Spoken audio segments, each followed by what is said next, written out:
오늘은 이제 십계명의 마지막 계명이죠. 열 번째 계명을 우리가 그리스도 안에서 이 말씀 받도록 하겠습니다. 출애굽기 20장 17절을 선포합니다. 시작. 내 이웃의 집을 탐내지 말라. 내 이웃의 아내나 그의 남종이나 그의 여종이나 그의 소나 그의 낙이나 무릇 내 이웃의 소유를 탐내지 말라. 네, 그래서 제가 이웃의 아내와 소유를 탐내지 말라 이렇게 이제 썼는데요. 신명기에 보면은 이 내용에 하나 플러스되는 게 이제 이웃의 밭, 이제 농사 짓는 것이죠. 밭이나 남종, 여종, 소, 낙이 이렇게 다 같이 들어와 있습니다. 이게 이제 이웃 집의 모든 소유를 말하는 거죠. 그러니까 하나님이 좀 이렇게 세미하시다라는 생각이 우리는 들죠. 이웃을 사랑하는 그런 삶을 살아야 되는데 이웃집의 소유를 절대로 탐하지 말아라. 아내를 탐하지 말아라.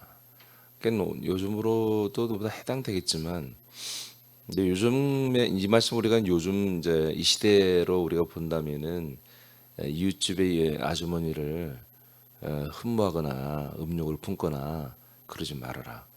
또 이웃집에 여러 가지 좋은 물건이 있거나 어떤 그런 것들을 훔치려고 하지 마. 이제 이렇게 해석이 돼야 되는 건데 좀 시대적 정황으로 달라요. 그러니까 이 시대에는 이웃집의 아내와 이웃집의 소유들을 이렇게 지금처럼 도둑질해서 가져오는 게 아니라 어느 정도 합법적으로 어느 정도 이렇게 시대에 남들에게 지탄을 받지 않고 그냥 가져오는 그런 시대입니다. 그러니까 그 집에 빚이 많고 그 집에 그 남편이 뭔가 큰 에러를 하고 그래서 배상을 크게 해야 되거나 그러면 그 집 한마디로 재정을 다 밭이나 남종이나 여종이나 게 노예들이죠. 직원들이나 소나 또 밭이나 이런 걸 다 팔아야 되는 거죠. 그리고 그 부인까지도 사실은 어떻게 이렇게 하면 부인이 한 명이 아닌 경우도 많았거든요. 그러니까 그 부인까지도 팔아야 되는 이제 이런 시대, 옛날 시대지, 아주 오래된 시대니까요. 그런 경우가 생겨요. 그러니까 이제 우리가 이 말 그런 상황을 좀 알고 들어야 되는데 그렇다 할지라도 그러니까 우리 집에서 저 집의 것들을 싹 가져올 수 있는 상황을 연출할 수 있는 거예요. 어떻게 해도 이렇게 하면 저 집이 좀 어렵다. 더 어렵게 만들어서 저 부인이 나는 탐이 난단 말이에요. 저 부인을 내가 세컨 서드로 내 두 번째, 세 번째 부인으로 맞이하고 싶어. 그러면 저 집이 뭔가 부도가 나고 뭐 그러면요. 그렇게 만들 수 있는 길이 있다는 거죠. 이 시대에는. 그러니까 하나님께서 이렇게 이웃집 여자를 막 몰래 데려오고 막 그런 것이 아니니까 그런 걸 하면 쓰지도 않죠. 그건 그냥 근데 너무나 이게 자주 일어날 수 있는 그런 상황이었다는 거예요. 이해되십니까? 그런 상황 속에서 이웃을 사랑하는 이제 방법 중에 이런 일이 너무 흔하게 일어날 수 있는 시대이기 때문에 이웃의 그 한 가정을 하나님 보호하시는 것입니다. 그 가정을 사랑하고 보호하고 하라는 건 하나님과 아주 디테일한 하나님의 그런 세미한 사랑이에요, 이게. 그러니까 하나님이 우리를 사랑할 줄 알기 때문에 우리가 이웃끼리 서로 사랑하는 이런 것들을 너무 잘 아시는 거죠. 본인이 사랑을 하시기 때문에. 그래서 말씀하신 건데 결국 이것은 우리가 그리스도 안에서 이웃을 정말 내 몸처럼 사랑하는 그 사랑의 계명과 연결이 되어 있습니다. 자, 제가 좀 읽으면서 할게요.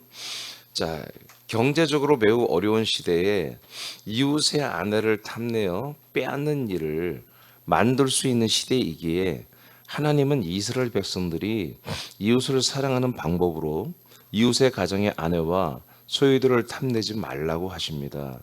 이는 가정의 이웃 가정의 아내 그리고 노예, 소와 나귀 등을 지켜주는 계명을 만든 거죠. 그러니까 너희들은 도둑질하지 마.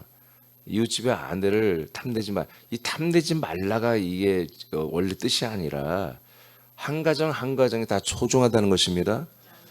예, 남편과 부인의 관계가 좋아야 되잖아요. 그래야 자녀도 좋아지는 것이고 또 그 집에 재산이 있어야 행복한 거고 그래 하나님 뜻이 뭔가 이루어지는 것인데 그 귀한 가정 부부 관계를 깨고 또 귀한 그 가정의 재산을 한마디로 다 강탈하거나 그게 손실되게 만들어 버리면 한 가정이 다 무너지잖아요. 그러니까 이런 것들을 막으시는 동시에 이제 우리 이스라엘 백성들이 서로의 가정들에 대해서 존중과 배려를 하는 사랑하는 이런 것들을 좀 하나님께서 이들에게 좀 그런 것들을 함양시키려고 했던 것 같아요.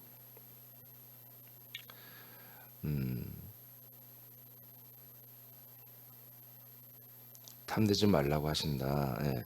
이는 가정의 아내와 노예와 소와 나귀 등을 지켜주는 계명이죠. 자, 이웃의 아내를 탐하지 말라고 하는 것은 이웃 가정의 가족 전체를 존중하고 사랑하라는 것입니다. 아멘. 예, 그 가정에 그 부인을 뺏어 오면은 예? 오늘날에는 뭐 있을 수 없는 일이죠. 예, 아주 미개한 시대에 다 이런 일이 있었어요. 우리 한국 저 어렸을 때만 해도 내가 이런 일이 참 많았어요. 그래서 좀 부자 집은 부인이 뭐 한 명 더 있는 게 그냥 동네에 저 사람은 뭐 저기 둘째 부인이야. 이게 그냥 우리 어렸을 때 저 어렸을 때 이게 자 그런 말들이 그냥 동네에서 참 많았거든요. 부잣집은 그냥 둘째 부인이 있었다니까요. 한 집에 부인이 2명 사는 집도 제가 봤어요 어렸을 때. 부잣집들은 그랬다니까요. 너무 못 사는 시대일수록 그런 거예요. 이게 지금 뭐가 이때가 언제입니까? 거의 3,500년 전인데 그리고 아주 못 사는 지금 사람들이기 때문에 이제 이런 일이 많이 일어났다는 거죠. 그래서 이는 이웃을 자신의 몸처럼 사랑하라고 하는 계명을 진정으로 순종하게 하시려고 하는 하나님의 의도입니다.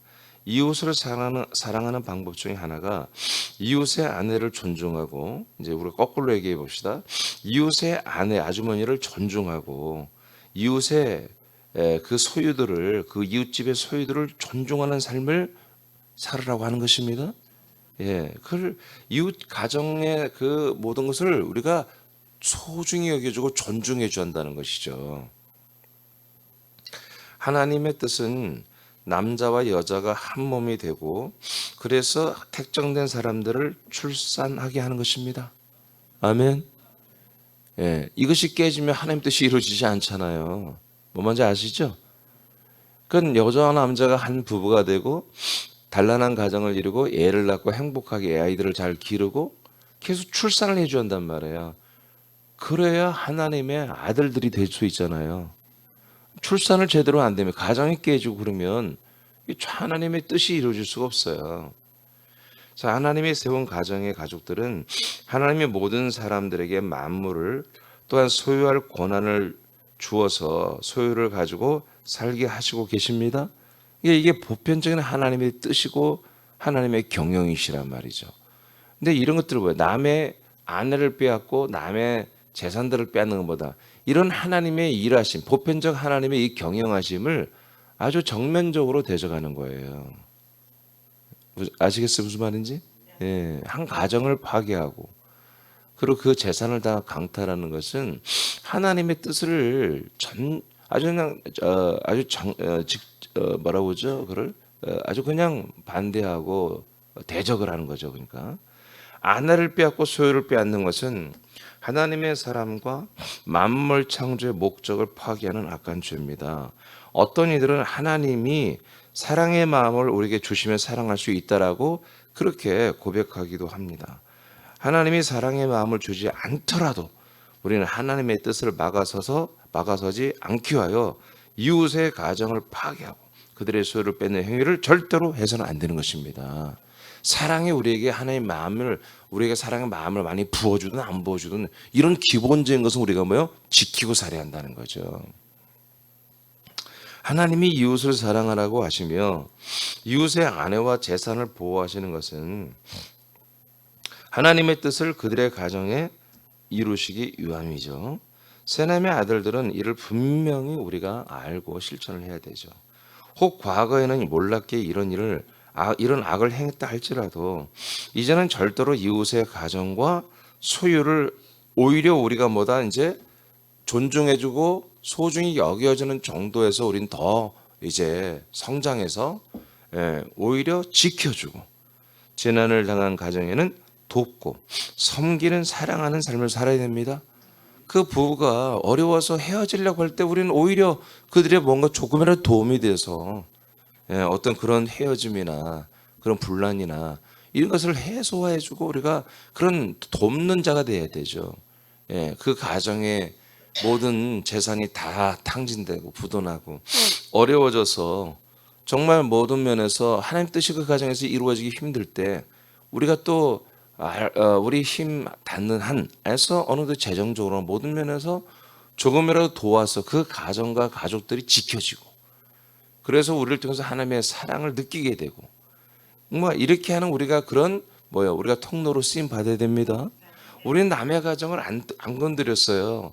남의 소유를 안 건드렸어라고 해서 이 사랑의 계명을 지킨 게 아니라 뭔가 그런 가정에 이제 존중하고 이렇게 소중히 여기는 정도가 아니라 도와주고 그런 가정이 되도록 서포트해주는 이런 측면에서 우리는 이제 신약에서는 그리스도 안에서는 이웃을 이렇게 사랑하는 이웃의 가정과 가족들을 사랑하는 이 계명을 우리는 지켜야 된다는 것입니다.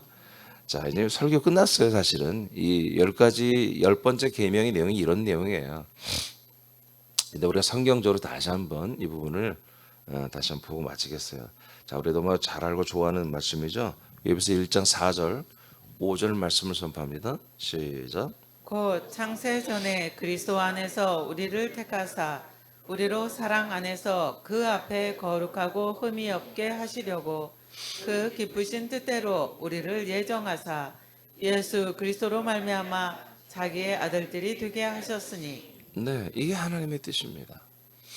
네, 이게 하나님의 뜻인데 이렇게 창세전부터 택정이 된 귀한 네피시하야 이 리빙 소울 이 푸시케 혼의 사람들이 이 세상에서 이제 사람으로 태어나서 사는 동안에 이렇게 예수 그리스도로 말미암아 하나님의 아들들이 다 돼야 되잖아요. 예? 그렇죠?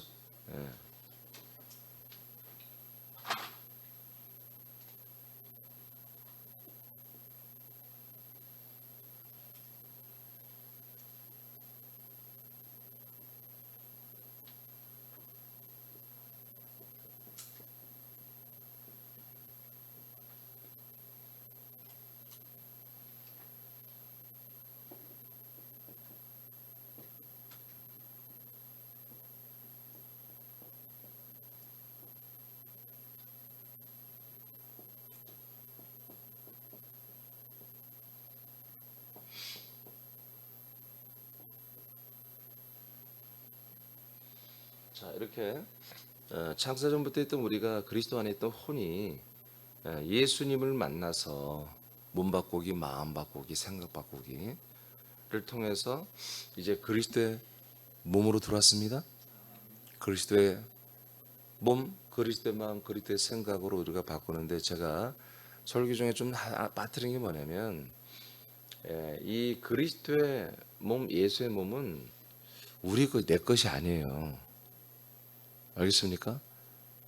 이 몸이 내가 몸 바꿨다고 해서 내 몸이 아니라고요. 내 것이 아니, 나의 소유가 아니라고요.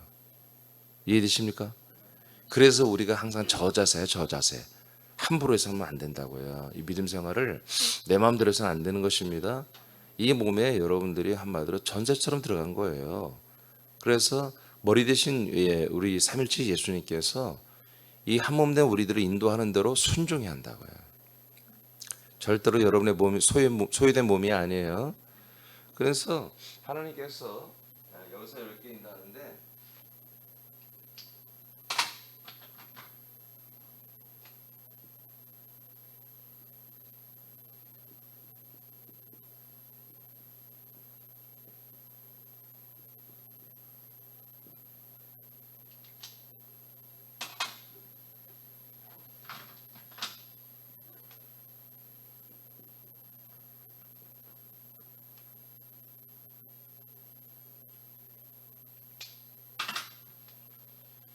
4절에 보면은 사랑 안에서 이 모든 일을 하나님이 하신다고 이렇게 돼 있죠.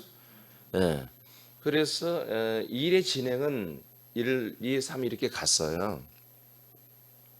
예.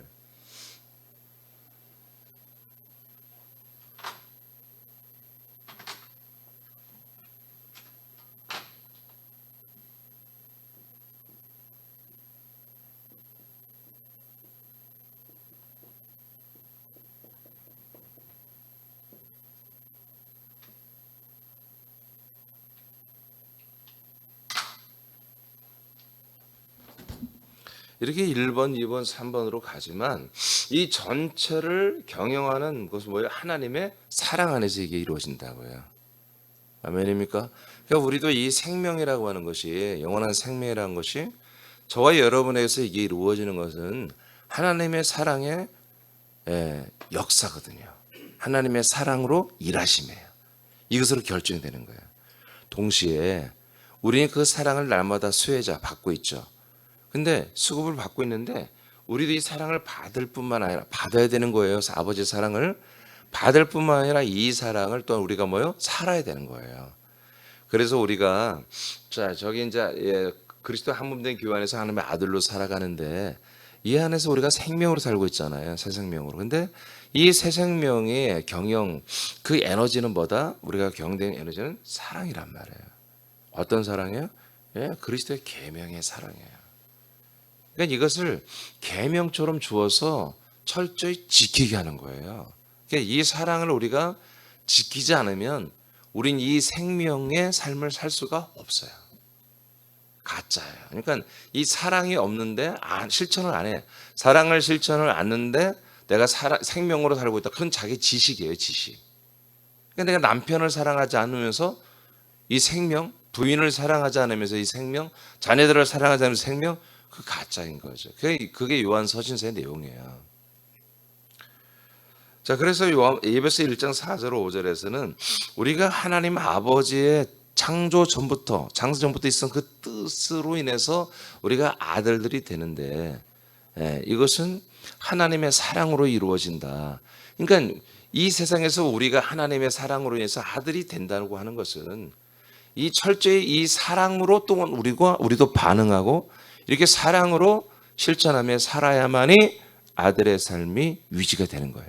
그분의 사랑으로 우리가 아들로 거듭났다 할지라도 우리가 계속 아들로 살고 또 아들의 몸을 입고 아들의 나라에 들어와서 영생을 한다는 것은 우리가 그 하나님이 우리가 이제까지 역사한 모든 근원적 속성은 생명 플러스 사랑이거든요.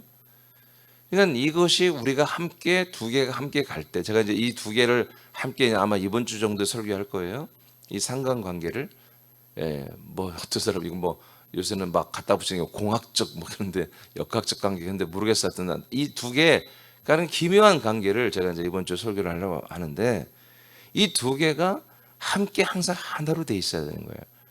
그러니까 우리는 계속 수급만 받아서는 안 되는 거고 이제 우리가 이 생명을 받는 동시에 사랑을 받고 있잖아요. 아버지한테. 그것을 우리가 그리스도의 몸 안에서 이것을 한번 실천을 해야 된다. 이거예요.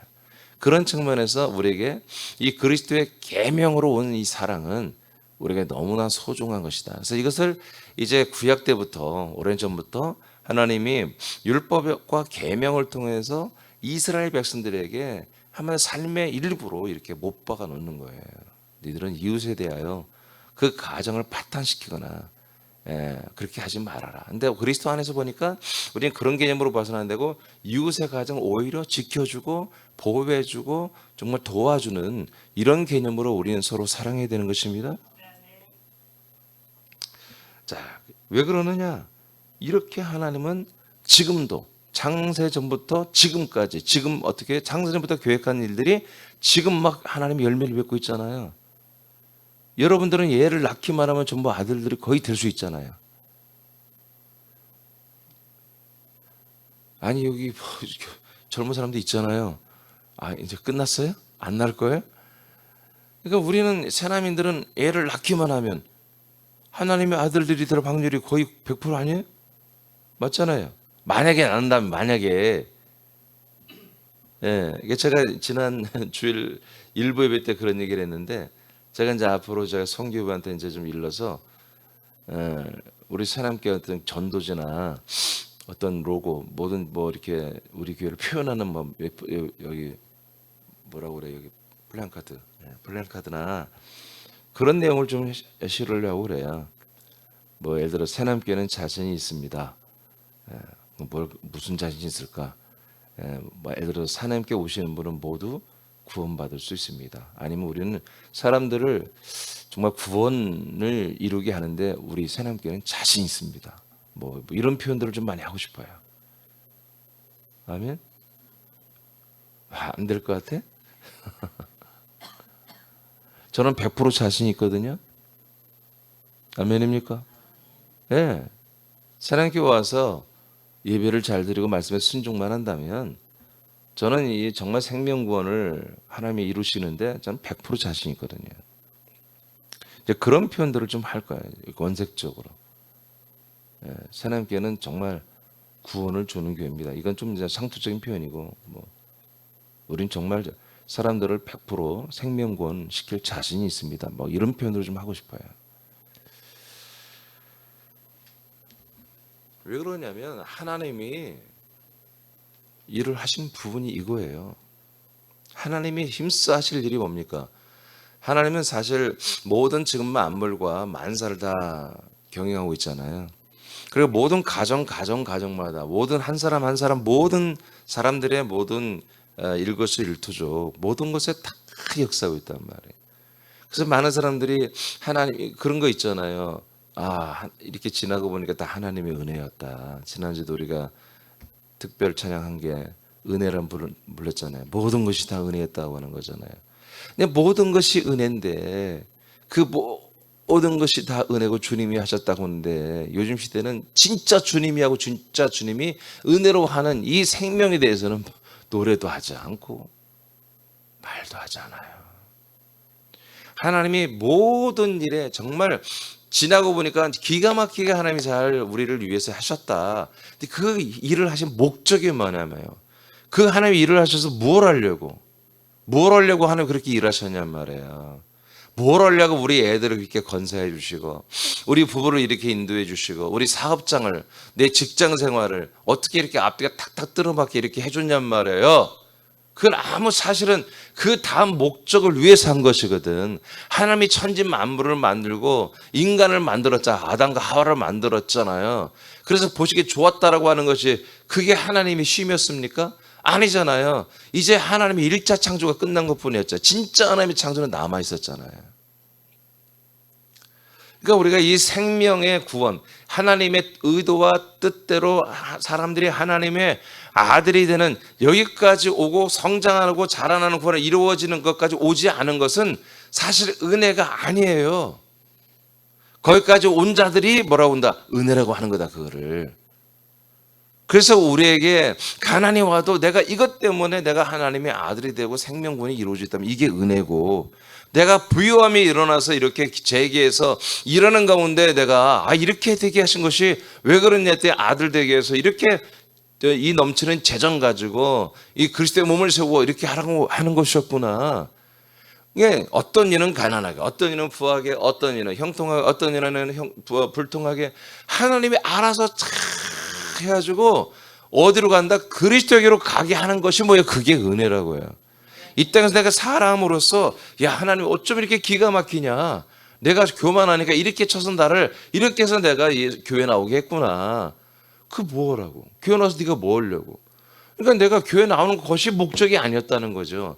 내가 이렇게 겸손한 사람이 되는 게 목적이 아니고, 내가 이렇게 남을 배려하는 사람이 되는 게 목적이 아니고, 내가 다른 사람들에게 이렇게 친절한 사람이 되는 게 목적이 아니고, 내가 이렇게 어떤 모든 범사에 정말 자신감이 넘치게 하는 사람이 되게 하는 게 목적이 아니란 말이야. 알겠습니까?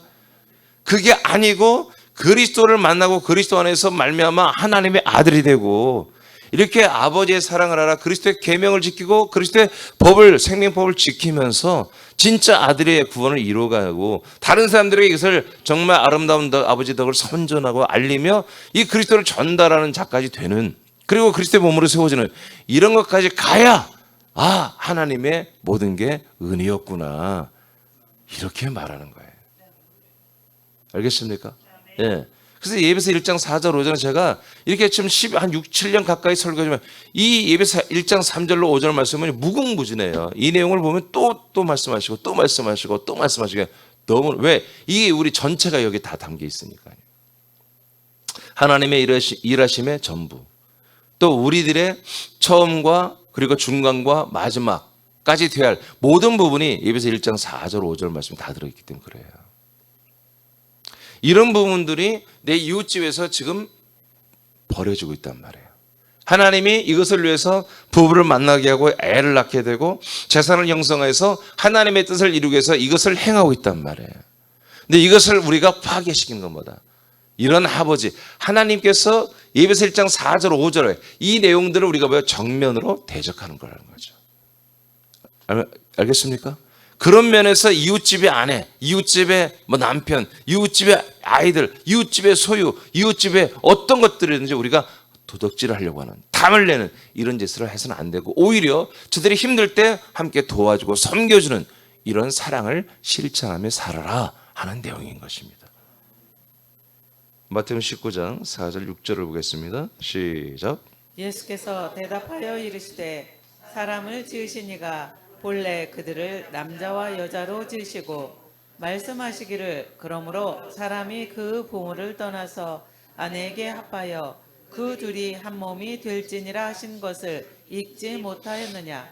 그런즉 이제 둘이 아니요 한 몸이니 그러므로 하나님이 짝지어 주신 것을 사람이 나누지 못할지니라 하시니. 네, 하나님이 짝지어 준 것을 사람이 나누면 돼야 한대요. 안 되는 거예요. 알겠습니까? 이것은 되게 우리가 이혼이라고 하는 것만 이렇게 생각하거든요. 근데 이혼이 되게 되는 원인을 찾아야지. 이혼이라는 것 자체, 그 부부 간의 갈등 이것만 생각할 게 아니라 이 사회적 전반의 어떤 트렌드나 그다음에 어떤 사단 마귀 이런 역사들에 의해서 이혼이 되는 것이거든요. 사실은 그렇잖아요. 그 하나님이 짝져준 것은 하자가 없어요. 근데 물론 어렸을 때부터 그들이 살아왔던 어떤 그런 그들의 자기 몸 안에 배어 있는 어떤 그런 것들이 너무 이질적인 다르기 때문에 오는 문제이기도 하겠습니다만은 그러나 근원적으로 사단 마귀 악한 것들과 수많은 이 세상 문화 때문에 이런 것 때문에 서로의 어떤 갈등 문제를 일으키는 것이거든요. 그러니까 우리는 뭐예요? 그리스도 안에 이 예수 그리스도를 믿고 그리스도 안에 들어오면 이런 모든 것들을 다 뭐예요? 날려버리잖아요. 십자가 못 박아버리잖아요. 아멘입니까? 예. 그러니까 여러분 혹시 우리 지체들은 아직도 부흥이 좋지 않다면 여러분들은 믿음이 없는 거예요. 아직 생명이라고 말하지 마세요. 내가 이 남편을 싫어하는 이유를 잘 생각해. 뭐 때문에 싫어하는지 보세요. 내가 내 부인을 싫어하는 이유가 뭔지를 잘 이렇게 따져보시라고요. 그것이 바로 이 세상과 인본과 세속과 옛사람에 의해서 온 것이라면 내가 그것을 본연이 하고 주역으로 하고 있다면 여러분들은 지금 아주 이 새 생명까지 들어 사는 게 아니라고요. 내재는 새 생명 들어오긴 들어왔는데 이 부분을 흘린 거라고요. 사단에게 속고 있는 거라고. 이 부분에 대해서는 그 부분을 정확히 따져서 그걸 다 처리해버려야 한다고. 알겠습니까? 쫓아내버려야 돼요. 그런 마음, 그런 생각, 그런 판단, 그런 내 기준들을 다 쫓아내버려야 한다고요. 십자가 못 박아야 되는 것입니다. 아멘입니까? 그러니까 내게 어떤 유리한 것만 십자가 못 박고 귀찮은 건 내버려두고 그거는 온전한 그리스도인들이 아니란 말이에요. 전부 다 싸그리 다 십자가 못 박아버려야 한다고요. 그리고 버려야 되는 것입니다. 알겠습니까? 예. 물론 우리는 인간으로 따지면 아니 저는 그런 뜻이 아니고 우리 남편이 이렇게 잘못하니까 내가 그래요 라고 한다면 양말 좀 치워준다고요. 좀 이따가 권사님 거예요?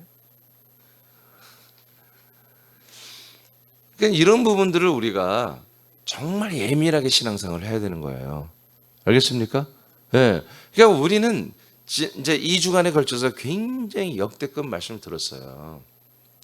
그걸 여러분들이 참 감사하다고 생각만 하지 말고, 예, 제가 좀 아쉬운 부분 참 많이 있어요. 사실은 더 좀 설교할 부분들이 있는데, 예, 정말 그걸 아주 세밀하게 해서 하나하나 전부 다 바꾸기를 해야 한다고요.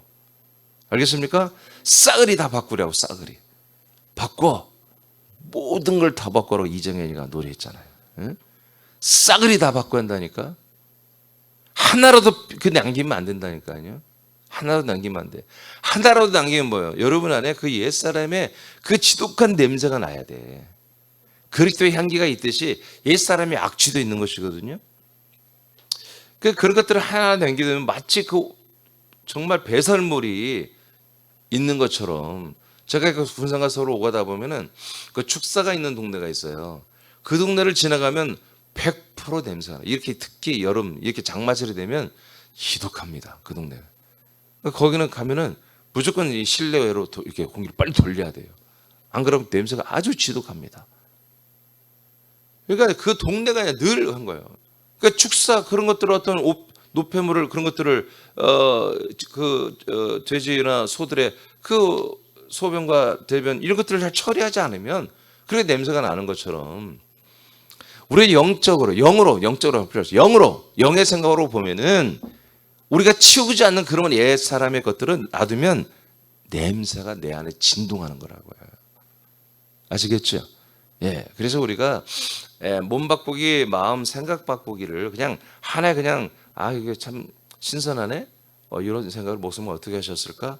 이렇게만 하고 끝내지 마시고 계속해서 여러분 계속 매일매일 이 바꾸기를 하셔야 한다고요. 예, 하나 남기면 안 됩니다. 예, 전부 다 십자가 못 박아버려야 되는 거죠. 자, 그래서 절대로 하나님이 짝지어준 것을 우리가 나누는 것이 부부간에 서로 갈등뿐만 아니라 이렇게 그 원인이 뭐다? 제3자들에 의해서 또는 마귀 사단에 의해서 세상 문화에 의해서 영향을 받아가지고 그 여성이 거기에 한마디로 영향받아서 또는 그 남자가 이 세상 모든 것에 영향을 받아서 뭔가 문제를 일으켜서 부부간에 갈등이 일어나고 멀어지거든요. 예, 이런 부분들을 우리는 알아야 되고 또다시 우리는 이제 그럴 일이 없지만 우리가 그 부부를 헤어지게 만드는 원인을 제공하거나 그래서는 안 된다는 거죠, 절대.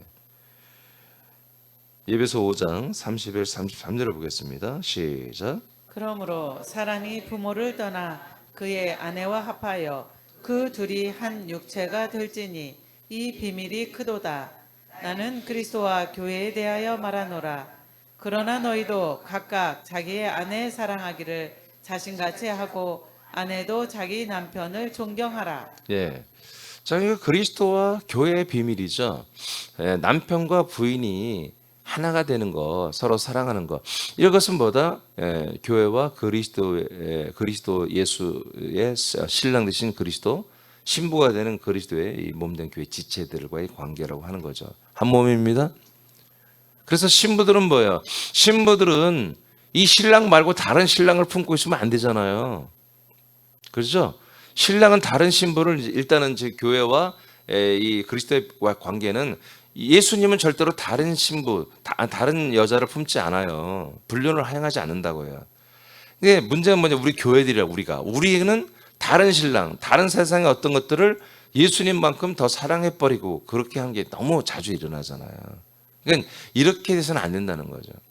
그러니까 뭐예요? 자, 이제 좀 더 적극적으로 나가는 거죠. 자, 이웃의 아내를 탐하지 말아라. 우리는 그리스도 안에서 뭐 이웃의 아내를 구약에서는 존중하라고 그 가정을 그게 아니라 그 이웃의 가정이 헤어지려고 하는 어떤 갈등이라면 아예 서로 도와주고 협력해서 그의 부부가 어려움을 당하지 않도록 이렇게 하는 것이 이제 오히려 그리스도 안에서 우리는 사랑이죠. 예, 뿐만 아니라 이제 우리들은 이 사랑을 어떻게 실천한다? 우리는 부부간에 서로 사랑을 해야 한다는 거죠. 알겠습니까? 이런 갈등이 아예 안 일어나야 한다는 거지. 그래서 남편은 부인을 자기 몸처럼 사랑하고 부인은 남편을 정말 자기 몸처럼 사랑해주는 그 남편을 존중하고 이런 사랑이 그 가정마다 부부마다 있어야 된다는 거예요. 이게 뭐예요? 더 근원적인 이웃 사랑인 거죠. 이웃 사랑. 이웃을 내 몸처럼 사랑하는 사랑인 거예요. 그러니까 이 그리스도의 계명, 이웃을 내 몸처럼 사랑하라고는 그리스도의 계명이 이루어지는 건 뭐다? 바로 그리스도와 교회의 관계이고 이 그리스도의 교회 관계가 남편 되는 남자와 부인 되는 여자와의 한 몸 되는 거. 한 몸이 돼서 남편은 모든 걸 다 줘도 아깝게 여기지 않는 그런 어떤 스탠스를 유지하는 것이고, 부인은 이러한 남편에 대해서 존중과 사랑을 하는, 공경을 하는 이런 것들이 이루어지는 것이 여러분 하나님 만든 부부입니다. 아멘. 하나님 이렇게 만들어놨다. 그러니까 남편은 부인에게 다 주게 돼 있는 거예요. 주는 거예요. 다 벌어서 다 주는 거예요. 그것을 억울하게 생각하면 그 사람은 결혼 생활을 좀 잘못 배운 거예요. 남자라고 하는 것은 여성에게 자기가 모든 걸 벌어서 다 줘도 아깝지 않고 더 벌어서 주고 싶은 그런 마음이 있어야 되는 거예요. 남자들 하면? 응? 근데 부인은 그렇게 하는 남편을 보고 당연하다고 너무 생각하지 말고, 아, 참 좋은, 고맙다. 귀하다. 그렇게 여기고, 그래서 우리가 예수님과 교회가 서로 정말 한 몸이 되어 사랑하듯이 이렇게 우리도 그리스도의 계명이 뭐였어요? 그리스도의 계명 또한 우리 이웃을 서로 사랑하지만 너희가 나를 사랑하라고 했잖아요. 요한복음 14장 21절에 나의 계명은 너희들이 나를 사랑하는 거라고 그랬잖아요. 그죠? 그러니까 우리가 그리스도를 사랑하든 부인은 남편은 그리스도가 교회를 위하여 자기 몸을 주듯이 자기 부인을 사랑하는 이런 관계로 됐을 때마다 이제 남의 집 아내를 탐하고 이웃집의 소유를 탐하는 이런 구약의 이런 계명들이 전부 다 그리스도 안에서 우리에게서 성취되고 실천하고 있다는 거죠. 이제 아마 제가 내일부터는 이제 이 십계명이 법궤 안으로 들어가요. 알겠어요? 이 비밀을 말씀해 드릴 거예요. 비밀도 아닌지 여러분 뭐 딱 이 주제만 들어도 알겠죠? 네? 이 계명이 어디로 들어간다고? 법궤 안으로 들어가게 돼 있다니까. 알겠습니까? 그 법궤 안에 들어온 계명을 우리는 지금 받고 있는 거예요. 돌판에 새겨진 십계명이 아니라 그 십계명이 돌판에 새겨진 게 법궤 안으로 들어오잖아요. 그 말씀을 우리가 받고 있는 거죠. 그 계명을. 그래서 제가 얘기했죠. 하나 시리즈 하면서 이 그리스도의 이 법, 그리스도의 법과 계명이 우리 새하나님께 이렇게 확연하게 이제 주님께서 세워준 거, 이게 대박 사건이었다는 거예요. 전체 말씀이 정말 좋은 부족했던 것이 완벽하게 다 짜여지도록 다 퍼펙트하게 주님이 조립을 시켜준 사건이었어요. 그게 할렐루야, 할렐루야. 자, 누가복음 19장 8, 9절을 보겠습니다. 시작. 사케오가 서서 주께 여짜오되 주여 보시옵소서 내 소유의 절반을 가난한 자들에게 주겠사오며 만일 누구의 것을 속여 빼앗은 일이 있으면 내 갑절이나 갚겠나이다. 예수께서 이르시되 오늘 구원이 네 집에 이르렀으니 이 사람도 아브라함의 자손이미로다. 자, 예수님이 이 삭개오를 이제 어떻게 평가했죠? 이 집 구원이 이 집에 이르렀다. 이 사람도 뭐 누구의 자손이다? 뭘 했길래? 예수님을 만나고 자기 소유를 팔아 나누기 시작했잖아요. 그 이 사람이 뭐 하는 사람? 세관이라면 세관은 사기쳐 가지고 교회에서 남의 걸 강탈한 자예요. 그것을 회개하고 다 돌려주겠다는 거예요. 배로. 아멘. 이렇게 했을 때 예수님이 그를 인정하는 거예요. 그래서 우리는 절대 이웃의 것을 함부로 강탈하고 도둑질하고, 그래서 이웃의 마음을 아프게 하고 고통스럽게 하는, 이래서는 안 되는 거예요. 그 다음 고전 3장 잘 알지만 선포합니다. 시작. 바울이나 아볼로나 게바나 세게나 생명이나 사망이나 지금 것이나 장래 것이나 다 너희의 것이요 너희는 그리스도의 것이요 그리스도는 하나님의 것이니라. 그러니까 여러분, 남의 이웃집도 뭐예요? 다 그리스도의 것이에요. 하나님 거예요. 그걸 우리가 탐하고 우리가 도둑질하면 큰일 나는 거야. 아시겠죠? 이런 뜻에서 우리는 사기를 치거나 남의 집을 힘들게 그렇게 하면 안 된다고요. 이제 우리의 사랑은 뭐다? 힘든 가정들에게 우리가 복음만 전하는 게 아니라 여러분 사랑도 함께 하는 것입니다. 함께 마음을 나누고 소유를 나누면서 이렇게 하는 거예요. 자, 사도행전 우리 처음으로 주님이 세우셨던 교회의 모습을 봅시다. 사도행전 2장 44, 47 시작.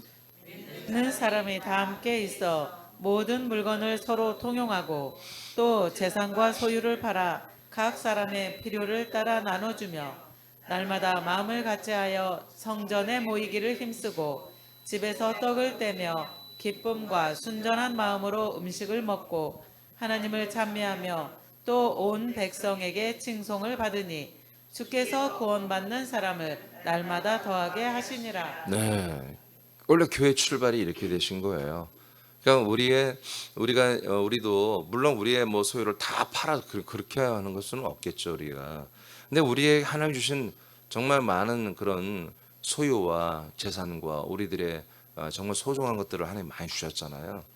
근데 그런 것들이 잉여되는 것 또는 우리 목장이나 우리 지체들 가운데 좀 너무나 부족한 그런 가정들이 발생할 수도 있잖아요. 또 그런 새 가족이 들을 수도 있고요. 그렇다면 우리가 무조건 막 성공 이렇게 막 아무 생각 없이 하는 게 아니라 관계하면서 좀 부족한 것들 우리에게 이행되는 것들은 나누면 된다는 거죠. 아멘입니까? 이제 이런 사랑이 생명 안에서 우리에게 있어져야 한다는 거죠. 이것이 바로 십계명이고 법궤 안에 들어온 십계명 사랑의 계명입니다. 이 10가지 계명이 녹아진 게 또 630가지 법입니다. 다를 바가 없어요. 630개 법은 또 완전 다른 세상이냐? 아니야. 이 10개 계명, 하나님 사랑과 이웃 사랑의 계명이 법으로 630가지 법으로 제정된 거예요. 자세하게 디테일하게. 알겠습니까? 그러니까 10계명과 다 연결된 거예요. 그래서 오케이. 네, 더 길어지면 안 되죠. 여기까지 하고요. 네, 오늘은 이제 10계명 마쳤습니다. 네, 10계명은 우리가 듣고 보니까 어때요? 그리스도 안에 들어온 10계명, 법궤 안에 들어온 10계명 들어보니까 그리스도의 계명이 맞죠? 예, 그리스도의 하나님을 사랑하는 것과 이웃을 내 몸처럼 사랑하는 것. 이 두 개의 계명 안에 그리스도의 계명 안에 10개가 다 들어와 있습니다. 이런 얘기는 여러분들이 예전에 들었을 거예요. 근데 이게 법궤 안에 그리스도 안에 들어온 계명을 몰랐을 거예요. 근데 우리가 10계명은 안 지켜도 상관이 없습니다. 아멘. 그런데 그리스도의 계명은 지켜야 한다고요. 아멘이에요. 그리스도의 계명은 반드시 지켜야 한다고요. 이 계명과 이 법을 지키지 않고서 내가 구원을 받는다? 단 1초라도 단 한 번이라도 이 그리스도의 계명과 그리스도의 법을 지킨 자만이 구원받을 수 있는 거예요. 그래서 제가 이제 저번에 얘기했듯이 앞으로 계속해서 이 그리스도의 계명과 그리스도의 법에 대한 말씀을 제가 계속 많이 할 거라고요. 왜? 우리의 믿음은 우리의 생명은 이와 같이 그리스도의 계명과 법을 지키는 게 우리의 믿음 생활이거든요. 이게 우리 믿음 생활이에요, 생활. 이 생활이 없이 행함이 없이 믿음이 있다는 것은 거짓된 거라고 야고보서 말하잖아요. 야고보서가 정말 정확히 말씀해 주신 거예요, 하나님께서. 그래서 우리는 이것을 이제 그냥 우리가 계명을 따라 그냥 어떤 기록된 말씀을 따라하는 것이 율법이 될 수 있어요. 그런 의미 없어요. 우리는 내 안에 새겨진 내 안에 새겨진 내 생각과 마음에 새겨진 이 그리스도 안에 들어온 이 계명의 말씀을 이 법의 말씀을 우리는 다 지켜 행해야 되는 거예요. 할렐루야. 근데 이것을 너무나 감격스럽게 구약에는 그냥 우리가 행하는 거야. 우리가 몸으로. 그러니까 남들이 안 볼 때는 안 해도 돼. 남들이 볼 때는 꼭 해야 한단 말이야. 근데 우리는 하나님의 영이 우리 안에 거하시면서 이 계명과 법을 지켜 행할 수 있도록 도와주세요. 인도해 주세요. 아주 전권적으로 이 사랑의 계명, 이 생명의 법을 지키면서 살 수 있도록 날마다 도와주신다고요. 근데 이 육체는 계속해서 여기에 대해서 나한테하고 게을러요. 이 육체의 본성은 하려고 하잖아요. 이런 뭔가 밀당 텐션이 있어야 또 우리도 긴장하는 것이거든요. 우리의 영혼이. 그러니까 하나님께서 이런 구조를 주신 거예요. 그래서 우리 육체는 계속해서 반대로 가려고 그러고 우리 영혼은 그래도 살고 싶어하고 그 중간에서 성령님이 우리의 영적 자아를 깨워서 육체를 다스리게 하시고 제어하게 하시고 죽이게 하시고 우리 영의 소욕을 따라 영의 본성을 따라 영의 생각을 따라 이렇게 그리스도의 계명을 그리스도의 법을 지키게 하십니다. 오늘도 여러분 승리하시길 축복합니다. 기도하겠습니다.